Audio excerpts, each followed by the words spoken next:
বন্ধুরা, ভোলে বাবা পার করেগা ধারাবাহিকের আজকের পর্বে দেখানো হয়েছে ঝিল চৈতিকে সরি বলে। বিয়ের মণ্ডপে চৈতির অপমান হয়েছে, আর সেই খারাপ লাগা থেকেই ঝিল চৈতিকে সরি বলে। চৈতি বলে, না না ঝিল, আমি একটুও মন খারাপ করিনি। দেখো, জীবনে এমন অনেক বিষয় আছে যা মেনে নিতে হয়। এই বিষয়টিও আমি সেভাবেই মেনে নিয়েছি। আমার একটুও মন খারাপ হয়নি ঝিল। তাছাড়াও সাক্ষর সাথে আমার বিয়ে হয়নি ঠিকই, কিন্তু তোমার সাথে তো আমার একটা সম্পর্ক তৈরি হয়েছে, একদম মিষ্টি একটা সম্পর্ক। ঝিল, তুমি খুব ভালো মেয়ে, আর দেখো, সাক্ষর সাথে তুমি খুব ভালো থাকবে। তখনই তিতির এসে দরজায় নক করে। তিতির ঝিলকে দেখার জন্য ভীষণ এক্সাইটেড। তিতির বারবার করে চৈতিদিকে বলে দরজা খুলতে। চৈতি বলে, তিতির, অমনি তুমি চলে এলে? এখনও তো ফাইনাল টাচেস বাকি, তাই না? এখন ঝিল কি করে যাবে? তখনই তিতির বলে, চৈতিদি, আমার না ঝিলকে দেখার জন্য আর তর সইছে না, প্লিজ দরজাটা খোলো না। এখানে ভ্রমর বা অন্য কেউ নেই চৈতিদি, আমি একা আছি, প্লিজ দরজা খোলো। চৈতি তখন তিতিরকে দরজা খুলে দেয়। ঝিলকে একেবারে জোকারের মতো সাজিয়েছে চৈতি। ঝিলকে দেখে তিতিরের খুব হাসি পাচ্ছে, কিন্তু নিজের হাসি চেপে তিতির ঝিলকে বলে, ওয়াও, তোমাকে তো একেবারে রাজকন্যার মতো লাগছে।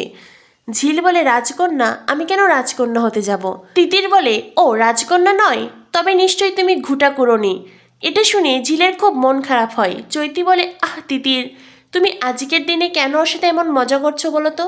তুমি তো জানো ঝিল ভীষণ সিরিয়াস, ও এইসব মজা পছন্দ করে না, ও অপমান বোধ করে। প্লিজ এ ধরনের কথা বলো না। ঝিলকে খুব সুন্দর লাগছে, সত্যি বলছি ঝিল, খুব সুন্দর লাগছে। তিতির ঝিলকে নিয়ে যেতে চাই। ঝিল বলে, কিন্তু যাওয়ার আগে একবার আয়নায় নিজেকে দেখব না? আমি তো এখনও একবারও নিজেকে দেখিনি। তিতির বলে, এই যে আমরা বলছি তোমাকে খুব সুন্দর লাগছে, এতে হচ্ছে না বুঝি? আমি তো বলছি আয়না দেখার কোনো প্রয়োজন নেই, তুমি আমাদের আয়নাতেই দেখো না। ঠিক আছে, আমাদের আয়না পছন্দ না হলে তুমি বরং দাদাভাইয়ের আয়নায় দেখো, তাহলে তো হবে নাকি? এবার চলো, সকলের সামনে যাবে। আর সকলের তোমার দিক থেকে চোখ ফেরাতেই পারবে না, সবাই শুধু তোমার দিকেই তাকিয়ে থাকবে, প্রমিস করে বলছি। এই বলে তিতির ঝিলকে ওখান থেকে নিয়ে আসে। চৈতি বলে, তোমরা যাও, আমি একটু সাজগোজ করে আসছি। চৈতি মনে মনে ভাবে, ঝিল, তোমায় যা সাজিয়েছি না, আজকে বৌভাতের অনুষ্ঠানে সবাই তোমায় দেখে আসবে, সবাই। আর সবাই এটাও বলবে যে সাক্ষ্য কাকে ফেলে কাকে বিয়ে করেছে। তোমাকে একেবারে সাক্ষর যোগ্য বউ করে সাজিয়েছি। এরপরে চৈতি নিজে সাজতে বসে। অন্যদিকে তিতির ঝিলকে ঘর থেকে বার করতেই যেই ঝিলকে দেখে সেই হাসতে থাকে। তখনই ঝিল বলে, আচ্ছা ওরা সবাই হাসছে কেন? তখনই তিতির বলে, ওরা সবাই হাসছে কেন সেটা আমি কি করে বলবো, হয়তোবা বিয়েবাড়ির খুশিতে। ঝিল বলে, কিন্তু আমার তো সেটা মনে হচ্ছে না, আমার মনে হচ্ছে ওরা আমাকে দেখেই হাসছে। তিতির বলে, তুমি ভুল ভাবছ, ওরা তোমাকে দেখে হাসছে না। তখনই একজন বলে, কিরে তিতির, কাকে নিয়ে যাচ্ছিস? তিতির বলে, হিরোইন হিরোইন, বলিউড ধরে নাও, আর সেটা পছন্দ না হলে হলিউড। তখনই ঝিল বলে, তুমি এমন বিদ্রুপ করে কথা বলছো কেন? তিতির বলে, কোথায় আমি তোমায় বিদ্রুপ করে কথা বলছি, চলো তো, চলো চলো। এরপরেই তিতির ঝিলকে তার আসনের দিকে নিয়ে আসে। যেই আসে, যেই ঝিলকে দেখছে সেই হাহা করে হাসছে। ঝিল এতে বেশ অস্বস্তি করলেও তিতির বলে, তোমাকে একদম পারফেক্ট লাগছে। এই বলে কনের আসনে তিতির ঝিলকে বসিয়ে দেয় আর ওখান থেকে চলে যায়। অন্যদিকে ঝিলের বস্তির লোকজন সেখানে আসে, ঝিলের মা, দিদি, ঝিলের বন্ধুরা সবাই ঝিলকে দেখে অবাক হয়ে যায়। ঝিলকে এমন বিশ্রী জোকারের মতন কে সাজালো, সবাই জানতে চায়। ঝিল বলে, তোমরা বুঝবে না, এই বাড়ির লোকেরাই সাজিয়েছে, হয়তোবা তোমাদের সাজটা পছন্দ হচ্ছে না, আসলে আমি এর আগে কখনো এত সাজিনি তো, তাই হয়তো আমাকে মানাচ্ছে না। ঝিলের দিদি বলে, না রে ঝিল, সত্যিই তোকে খুব বাজেভাবে সাজিয়েছে, একেবারে জোগাড়ের মতো। ঝিলের বন্ধুরা বলে, ঝিল, তোর কি মাথা খারাপ হয়ে গেছে? এমন করে সেজে বসে আছিস কেন, মুখে সব কালিফালি লাগিয়ে? তখনই ঝিল বলে, আমি কেন মুখে কালিফালি লাগাতে যাব, ওই চৈতি ম্যাডাম ওই তোমাকে সাজিয়েছে। ঝিলের মা বলে, আমার বিশ্বাস ওই চৈতি ডাক্তার ইচ্ছে করে তোকে এমন বাজে সাজিয়েছে, এই মেয়েটা দেখছি আমার মেয়ের পিছনেই ছাড়ছে না। ঝিল, তুই ঘরে যা মা, তুই অন্তত চোখের কাজলটা মুছিয়ে আয়।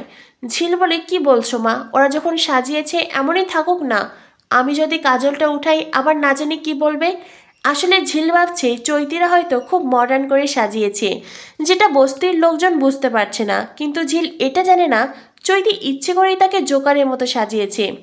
অন্যদিকে দেখানো হয় বস্তির লোকজনদের দেখে স্বাক্ষর দাদু বলে, এ কি, এত লোকজন এখানে কেন? তখনই স্বাক্ষর মা বলে, কি আর বলবো বাবা বলুন, সবই আপনার বড় ছেলের কাণ্ড। গিয়েছিল মিনু আর তার মেয়েকে ইনভাইট করতে, এখানে গিয়ে বস্তির লোকজন সবাইকে ইনভাইট করেছে। স্বাক্ষর দাদু বলে, আমাদের আত্মীয় স্বজন কত সম্মানিত, তারা তারা কিনা এইসব বস্তির লোকজনদের সাথে একসাথে খাবে?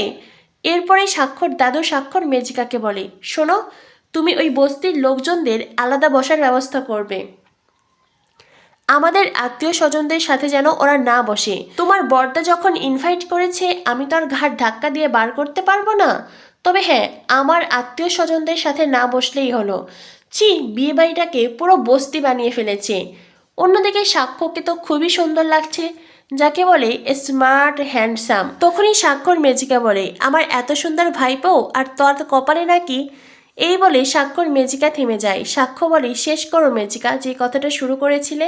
স্বাক্ষর মেজিকা বলে, না রে, কিছু না, শেষ অবধি কিনা তুই অমন একটা মেয়েকে পছন্দ করলি।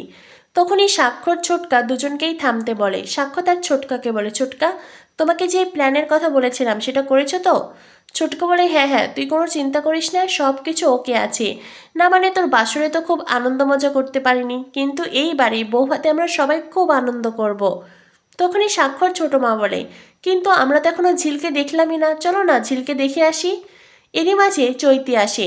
চৈতি নার্সিংহোম থেকে আসা সব অতিথিদের আপ্যায়ন করছে। এরপরেই চৈতি এসে সাক্ষ্যকে বলে, সাক্ষ্য, তোর নার্সিংহোম থেকে সবাই চলে এসেছে, আমি তাদেরকে ওখানে বসতে বলেছি, তুই যা না ঝিলের সাথে ওদেরকে দেখা করিয়ে দে। তখনই সাক্ষ্য বলে, হ্যাঁ হ্যাঁ, তাই করছি। এরপরেই সাক্ষ্য যায় তার নার্সিংহোমের বন্ধু কলিগদের কাছে। এদিকে চৈতিকে স্বাক্ষর মা বলে, চৈতি, কি বলে যে তোমার কাছে সরি বলবো, সত্যি আমার ছেলে যা কিছু করলো। চৈতি বলে, কিছু না আন্টি, আমি সবটা মেনে নিয়েছি। চৈতি তো খুব সুন্দর করে সেজেগুজে বিয়েবাড়িতে ঘুরঘুর করছে, যাতে সবাই চৈতির প্রশংসা করে, আর ঝিলকে সাজিয়েছে জোকারের মতো। কিন্তু সাক্ষ্যতে ঝিলের মতন এতটা সরল নয়। সাক্ষ্য যখন দেখবে চৈতি ইচ্ছে করে ঝিল কেমন বাজেভাবে সাজিয়েছে, তখন চৈতির বিরুদ্ধে কি ব্যবস্থা নেয় সেটা দেখার অপেক্ষা। আর এদিকে ঝিলের এই সাজ পোশাক, এই সব কিছু নিজের হাতে চেঞ্জ করে দেবে সাক্ষ্য ঝিলকে খুব সুন্দর করে মনের মতো করে সাজিয়ে দেবে। আর সেই সাজ দেখে চৈতি সহ বিয়েবাড়ির সবাই অবাক হয়ে যাবে। কি হতে চলেছে ভোলে বাবা পার করেগা ধারাবাহিকে। ভোলে বাবা পার করেগা ধারাবাহিকের সকল আপডেট পেতে আমাদের সাথেই থেকো। ধন্যবাদ সবাইকে।